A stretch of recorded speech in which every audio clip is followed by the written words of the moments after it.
Hello dear students, welcome to the RS academy AKTU। मैं लोकेंद्र कुमार आपको पढ़ा रहा हूं फंडामेंटल ऑफ इलेक्ट्रिकल इंजीनियरिंग। और आज हम डिस्कस करने वाले हैं यूनिट नंबर 2 एसी फंडामेंटल्स, जिसमें आज हम लेक्चर नंबर 1 लेके आए हैं, जिसमें हम डिस्कस करेंगे form factor and peak factor of the sinusoidal wave form. तो इस डेरिवेशन, इस लेक्चर को स्टार्ट करने से पहले, ठीक है, हम लोग देखेंगे कि किस तरीके से जो हम डिफरेंट वेवफॉर्म, एसी वेवफॉर्म की बात कर रहे हैं, उसमें जो बेसिक डेफिनेशंस की हमने बात की थी कि वो जो डेफिनेशन है वो क्या होने वाली है, उनको हम किस तरीके से समझें और किस तरीके से हम उनको अगर पेपर में पूछी जाती हैं तो हम उसको लिखेंगे। तो हम स्टार्ट करते हैं अपने लेक्चर नंबर 1 को। तो सबसे पहले हमारे पास है साइनोसोइडल वेवफॉर्म। तो जब हम साइनोसोइडल वेवफॉर्म को रिप्रेजेंट करेंगे तो उसको रिप्रेजेंट करने का जो तरीका होगा वो कुछ इस तरीके से है। ये आपको वेवफॉर्म दिख रही है, यहां हमने दो कलर यूज किए हैं, एक ब्लू कलर और एक रेड कलर। आप देख रहे हैं ये वेवफॉर्म इस पॉइंट से स्टार्ट हुई है और इस पॉइंट पर कंप्लीट हुई है। आपको फिर से ब्लू कलर की वेवफॉर्म दिख रही है, यानी कि वेवफॉर्म का रिपीटेशन होना स्टार्ट हो गया है। तो अगर हम बात करें कि वेवफॉर्म हम किसको कहते हैं, वेवफॉर्म हम क्या बोल रहे हैं, अब इस वेवफॉर्म को बनाने के लिए हमने क्या किया है, यहां हमने वाई एक्सेस पे कोई भी एसी क्वांटिटी यानी कि वोल्टेज लिया है और यहां हमने टाइम लिया है। ठीक है, ये मैग्नीट्यूड है और ये आपकी टाइम एक्सेस है। ये आपका एसी सोर्स है और एसी सोर्स को जब आपने लोड पर फ्लो किया है तो एक करंट आपकी फ्लो करी है, उस करंट को अगर हम ड्रॉ करें तो ये आपकी अल्टरनेटिंग करंट होगी। ठीक है, तो इसमें डिफरेंट डिफरेंट क्वांटिटी क्या होगा। अब ये क्या चीज है, in general in AC generation mean जब हम इलेक्ट्रिसिटी को जनरेट करते हैं तो वहां जो चीज हम यूज करते हैं that will be the AC generator. The rotating motion of the magnetic rotor lead to sinusoidal variation of generated voltage in the winding of stator and consequently in AC circuit is connected to the output. Thus, the sinusoidal is taken as the best convention to represent the AC quantity. अब आपके पास जो definition start होती हैं वो इस waveform से start होती हैं। सबसे पहली जो डेफिनेशन है that will B time period. Time period किसको हम बोलते हैं, अब देखिए टाइम पीरियड क्या है, ये आपकी वेवफॉर्म है। इस वेवफॉर्म को एक साइकिल आपकी कंप्लीट हुई कहां, दिस पॉइंट से दिस पॉइंट तक। तो इस साइकिल को कंप्लीट होने में जितना समय लगेगा that time is known as the time period. Time period, it is the length of the time in second that the waveform takes to repeat itself from the start to finish. This can also be called the periodic time of the waveform for the sine wave or the other or the pulse width of the square waves. जो हम waves आगे discuss करेंगे, one cycle को complete होने में जितना समय लगे या जहां से आपकी जो वेवफॉर्म है वो रिपीट करना स्टार्ट कर दे तो उसको हम बोलते हैं टाइम पीरियड। इसको हम डिनोट करते हैं स्मॉल टी से कैपिटल टी से। जब हम वेवफॉर्म यूज करेंगे तो डिफरेंट डिफरेंट आपके पास नोटेशंस आएंगे। इसके बाद आता है आपका फ्रीक्वेंसी। फ्रीक्वेंसी क्या होगा, number of cycles completed in 1 second is known as the frequency. It is the number of times the waveform repeats itself within 1 second. The frequency is the reciprocal of time period. Mean this is the important relationship for the 2 marks. Frequency is the inversely proportional to 1 upon t, that is the time period, with the unit of frequency being hertz. frequency को हम किस चीज में major करते हैं, hertz में। तो दोनों के बीच में रिलेशनशिप क्या हो गया कि फ्रीक्वेंसी और टाइम पीरियड एक दूसरे के इनवर्सली प्रोपोर्शनल। इसके बाद आता है पीक वैल्यू। पीक वैल्यू क्या है, the maximum value attained by an alternating quantity during one cycle is called its peak value. It is also known as the maximum value और एम्पलीट्यूड और crest value. आपको different नाम से पूछा जाता है। अब ये किस बात की बात कर रहे हैं हम? वन साइकिल में, ये साइकिल आपकी यहां से यहां कंप्लीट हो रही है। अब इस ड्यूरेशन में इसने मैक्सिमम पीक किया लिया ये वाला, तो ये आपकी पीक वैल्यू होगी, या इसको आप एम्पलीट्यूड बोलेंगे, या आप इसको क्रिस्ट वैल्यू बोलेंगे। इसके बाद है आपके पास पीक टू पीक वैल्यू।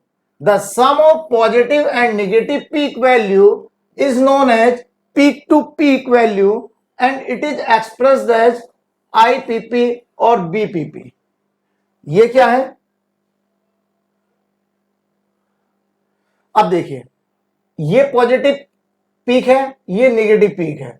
इन दोनों के बीच में जो आपका मैग्नीट्यूड है, इसको हम बोल रहे हैं पीक टू पीक वैल्यू। ठीक है?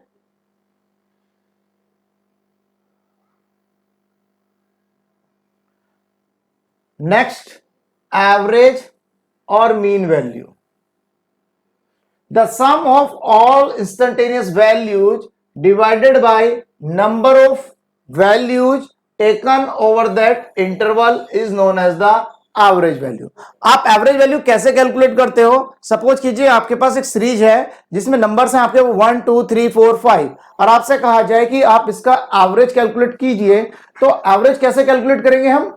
इन नंबर्स को ऐड कर देंगे, 1 + 2 + 3 + 4 + 5 एंड डिवाइडेड बाय नंबर्स। कितने नंबर है?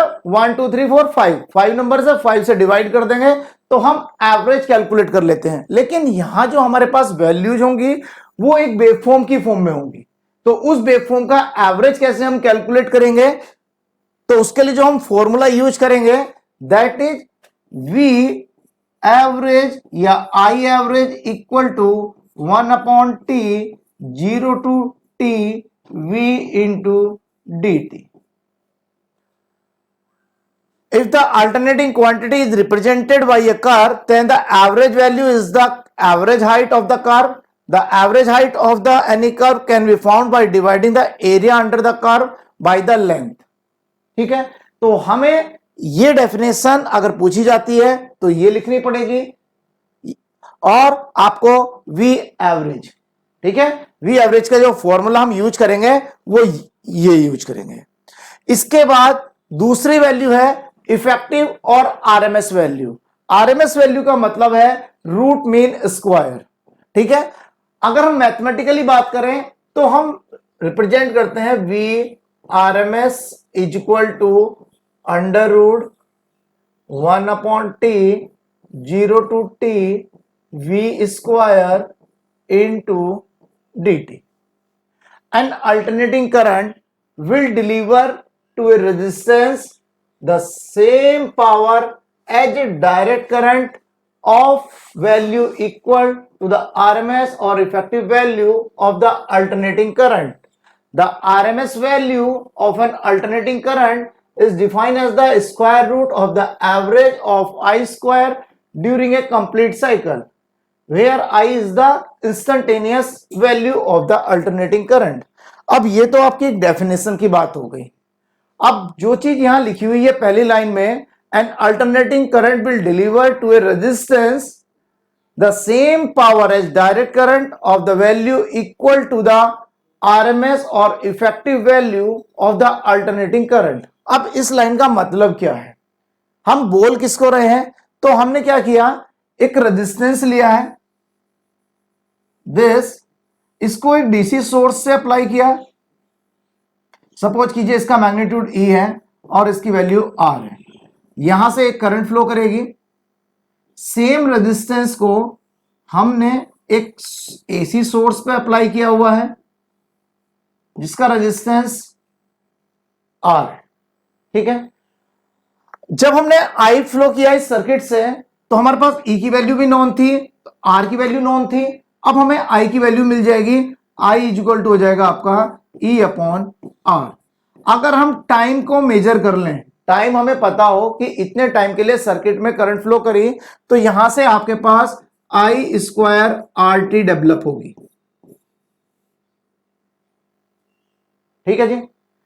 इतनी हीट प्रोड्यूस होगी सेम हीट को से एसी सर्किट से, जब मैं रेजिस्टेंस की वैल्यू आपको नोन है, इस सोर्स से जितने अमाउंट की करंट रिक्वायर्ड होगी, that current is known as the RMS value for AC quantity. समझ में आई होगी बात।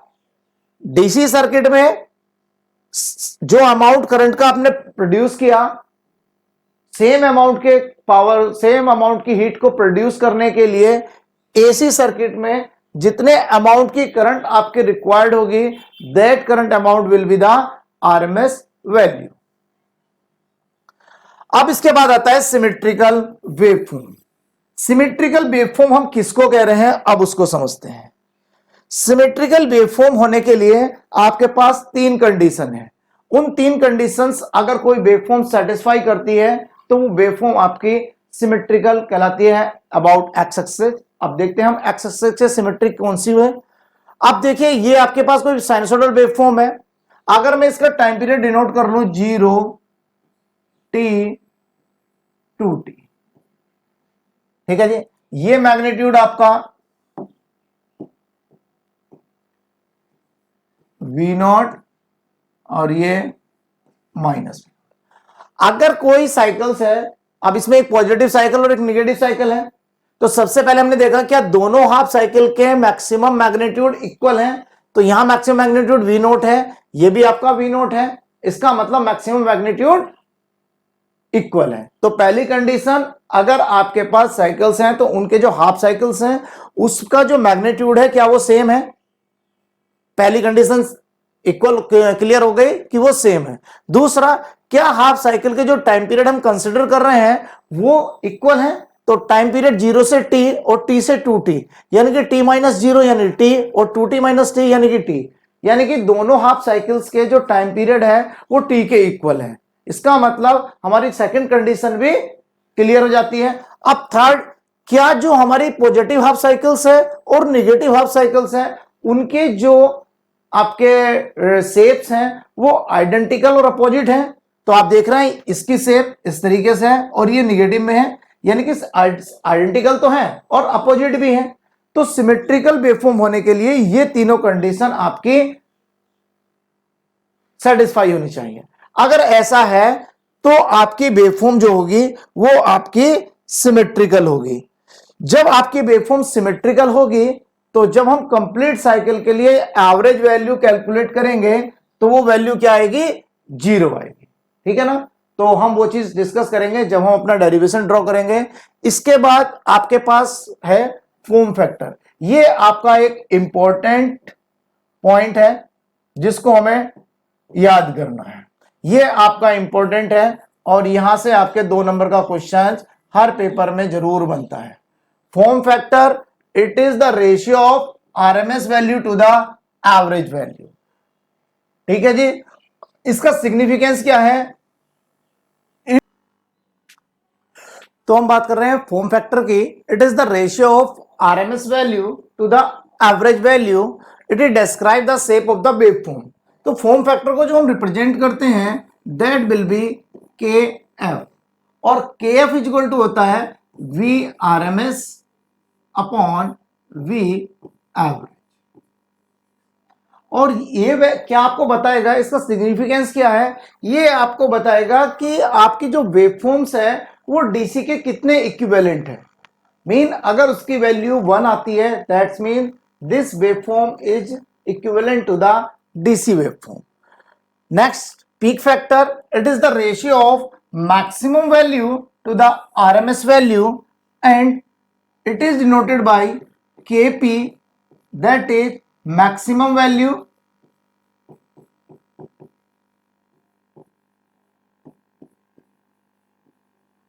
upon RMS value। और इसको हम पीक फैक्टर की जगह क्रिस फैक्टर भी बोलते हैं। तो कई बार पेपर में आपसे नाम चेंज करके पूछ लिया जाता है कि आपका क्रिस फैक्टर क्या होगा, तो आपको केवल पीक फैक्टर।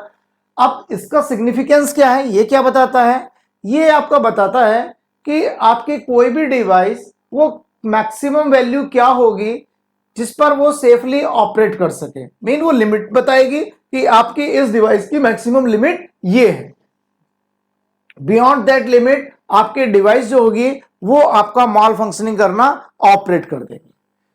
तो ये आपका बेसिक था जो हमने आप लोगों के साथ डिस्कस किया। अब आपके पास शुरू होता है यहां से डेरिवेशन वाला पार्ट, जिसमें हम डिस्कस करेंगे RMS and average value for the sine wave. Sine wave या साइनसोइडल वेव एक ही बात है, ठीक है। तो अब हम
ये हमने एक साइन वेव ड्रॉ की है। यहां आपके पास जो क्वांटिटी हमने कंसीडर कर रहे हैं हम वो वोल्टेज कर रहे हैं। आप करंट भी कर सकते हैं, ठीक है। अगर पेपर में आपसे करंट को पूछा जाता है तो आप वी को रिप्लेस कर देंगे आई से, वी नोट रिप्लेस हो जाएगा आई नोट से। अब यहां जो मैक्सिमम पीक लिया हमने वो वी नोट पॉजिटिव साइकिल के लिए और निगेटिव साइकिल के लिए माइनस वी नोट। अब यहां जो हमारे पास वेवफॉर्म है वो 0 से स्टार्ट हो रही है और 2 पाई पर कंप्लीट हो रही है, ठीक है। इसका मतलब इसका जो टाइम पीरियड है दैट विल बी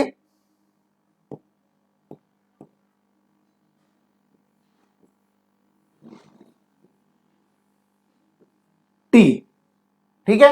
और एक्स एक्सिस पे हमने ओमेगा टी लिया है, यहां हम थीटा भी कंसीडर कर सकते हैं। अब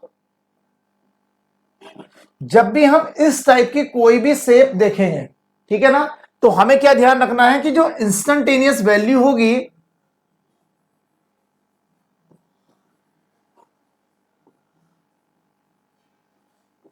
इंस्टेंटेनियस वैल्यू हम किसको बोलते हैं, किसी पर्टिकुलर इंस्टेंट पर जो इस वेव फॉर्म की वैल्यू होगी उसको हम बोलते हैं इंस्टेंटेनियस वैल्यू, और उसको हम रिप्रेजेंट करते हैं v equal to V naught sine omega T. ये आपकी एक स्टैंडर्ड इक्वेशन है जो साइन वेव के लिए हमेशा ये वैल्यू आपकी यूज की जाएगी। अब इसके लिए टाइम पीरियड कितना होगा,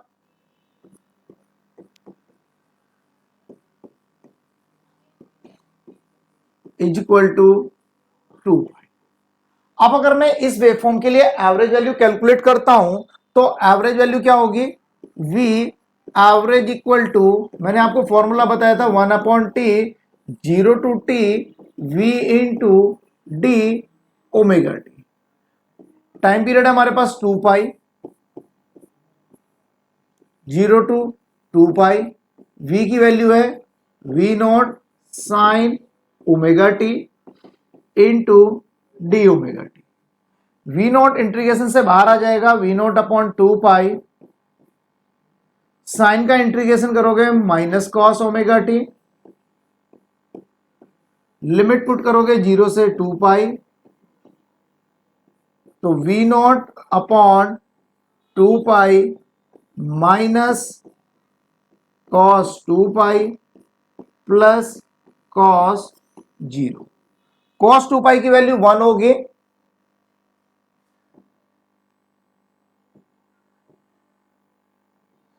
तो ये आ जाएगा आपके पास V naught upon 2 pi -1 + 1 that is equal to 0। इसका मतलब अगर हम किसी साइनसोइडल वेवफॉर्म के लिए कंप्लीट साइकिल के लिए एवरेज वैल्यू कैलकुलेट करते हैं तो वो वैल्यू आती है आपकी 0। तो मैंने आपको सिमेट्रिकल वेवफॉर्म की कंडीशंस बताई थी। ये वेवफॉर्म क्या है, आपकी एक्स एक्सिस पर सिमेट्रिकल शो कर रही है, सिमेट्री शो कर रही है, इसलिए इस साइकिल्स के लिए आपकी जो एवरेज वैल्यू आई है वो 0 आई है। तो जब हम डेरिवेशन स्टार्ट करेंगे तो हम लिखेंगे for symmetrical waveform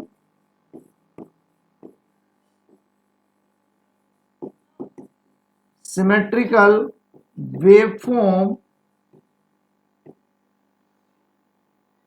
average value for complete cycle is 0. So we consider half cycle. अगर हम हाफ साइकिल कंसिडर करते हैं तो केवल डिफरेंस आएगा टाइम पीरियड में। तो टाइम पीरियड कितना हो जाएगा आपका पाई। इस कंडीशन में आपके पास टाइम पीरियड हो जाएगा पाई। तो इस केस में अगर हम एवरेज वैल्यू कैलकुलेट करेंगे तो V average is equal to 1/t 0 to t v into D omega T. तो टाइम पीरियड हो गया आपके पास पाई, क्योंकि नहीं हमने हाफ साइकिल कंसिडर की है। 0 to पाई, v की value v naught sine omega T into D omega T. V naught integration से बाहर आ जाएगा क्योंकि एक मैक्सिमम मैग्नीट्यूड एक क्वांटिटी होगा। साइन का इंटीग्रेशन करोगे minus cos omega T, limit put करोगे 0 से पाई के बीच में, तो ये वैल्यू आ जाएगी V naught upon pi minus cos pi plus cos 0। Cos pi की वैल्यू होती है -1,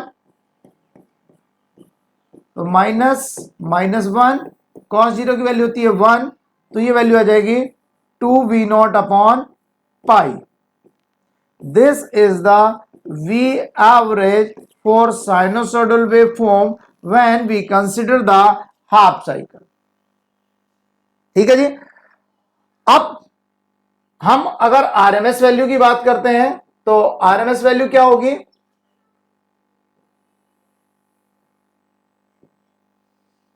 we RMS is equal to 1/√1/t 0 to t v square into D omega T. अगर मैं यहां इसको V R M S square लिख लूं तो ये आपका अंडर रूट हट जाएगा, तो आपके पास बचेगा 1/t का मतलब पाई, 0 to पाई, v का मतलब v naught sine omega T का स्क्वायर इंटू डी ओमेगा। अगर आप इसको ओपन करेंगे तो v स्क्वायर आपका v नॉट स्क्वायर बाहर आ जाएगा। इंटीग्रेशन में आपके पास होगा sign square omega T into D omega T. अब आपके पास एक आइडेंटिटी है, क्योंकि हमारे पास साइन स्क्वायर की क्वांटिटी का कोई भी इंटीग्रेशन नहीं है, तो यह 1 - 2 साइन स्क्वायर ओमेगा टी। अगर आप यहां से साइन स्क्वायर ओमेगा टी की वैल्यू निकालते हैं तो that will be 1 - cos 2 omega T upon 2। तो यहां वैल्यू पुट करते हैं V naught square upon pi 0 to pi 1 - cos 2 omega T upon 2 into D omega T. अब इसको हम एक्सपेंड करते हैं तो V naught square upon pi, integration करेंगे हम 0 to पाई 1/2, या हम 2 बाहर ले लेते हैं तो आपके पास यहां बचेगा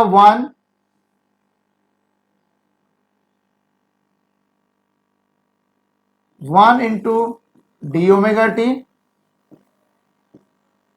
minus 0 to pi cos 2 omega T into D omega T.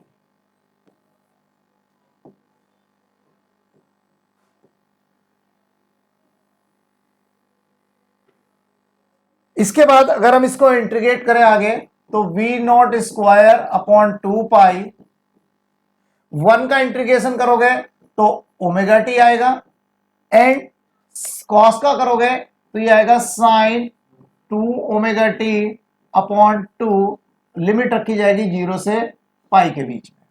अगर हम ये वैल्यू रखते हैं तो V naught square upon 2 pi, pi minus sine 2 pi upon 2 minus 0 plus sine 0/2 ये वैल्यू। अब अगर आप देखें तो साइन 0 की वैल्यू 0 होती है और साइन 2 पाई की वैल्यू भी 0 होती है, तो ये वैल्यू आ जाएगी आपके पास V naught square upon 2 pi into pi, pi से पाई कैंसिल आउट हो जाएगा, तो हमारे पास आ जाएगा V R M S is equal to V naught upon √2 this. अब हमें क्या निकालना है, फॉर्म फैक्टर निकालना है, जिसको हम रिप्रेजेंट करते हैं के एफ से, और वो होता है V R M S upon V average. तो V R M S upon V average is equal to क्या हो जाएगा, आरएमएस की वैल्यू आई आपके पास वी नॉट अपॉन √2 और एवरेज की value I 2 V naught upon pi. जब आप इसको सॉल्व करेंगे तो ये वैल्यू आएगी 1.11। इसी तरीके से हम पीक फैक्टर की वैल्यू निकालेंगे, that is the maximum value upon V R M S. Maximum value V naught है और RMS value V naught by √2 है। जब हम इसको सॉल्व करेंगे तो ये आएगा √2, और √2 को अगर आप सिंप्लीफाई करके लिखते हैं तो 1.414, ये आपकी वैल्यू आएगी जो हमारे इस फंक्शन को शो करेगी। ठीक है, तो इस तरीके से हम साइनसोइडल जो वेवफॉर्म है उसके लिए average value, RMS value, form factor और पीक फैक्टर हम ड्रॉ करते हैं। ठीक है, तो आप इसकी प्रैक्टिस कीजिए।